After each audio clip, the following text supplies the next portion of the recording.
అంటే direct Maoist పార్టీతో link ఉన్నది కాబట్టి, కాకపోతే ఆయనకున్న డిజేబుల్డ్ కాబట్టి అది మనం సభ్య సమాజం అంగీకరించినటువంటి ఒక క్యారెక్టర్ ఉన్నది కాబట్టి సాయిబాబాను సరే దాని మీద కూడా రాజీ పడలేదు. ఆయన నేను నిలకడగానే ఉన్నాడు. వాళ్ళు హింస చేశారు, జైల్లో పెట్టి ఆయన రోగాలు పెంచే పనిచేసారు. ఆఖరికి ఆయన మరణానికి కారణమయ్యారు.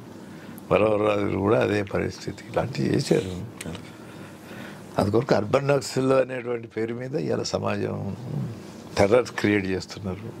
ఇలా కగారు పేరు మీద ఈ టెర్రర్ మొత్తం డెమోక్రటిక్ మూమెంటే రేపు సమస్యగా ఉండే పరిస్థితి ఉన్నది. అయితే ఇది ఎట్లా, దీన్ని ఎవరు ఎదుర్కొనాలి, ఎవరు దానికి లీడ్ చేయాలి? ఎవరు ఎదుర్కొంటారు? భేదించే వాళ్ళు, దాన్ని ప్రశ్నించే వాళ్ళు. దేశంలో ప్రజాస్వామిక శక్తులే బయటకు రావాల్సిందే. అంటే ఇన్ని రకాలుగా విడిపోయి ఉన్న టైంలో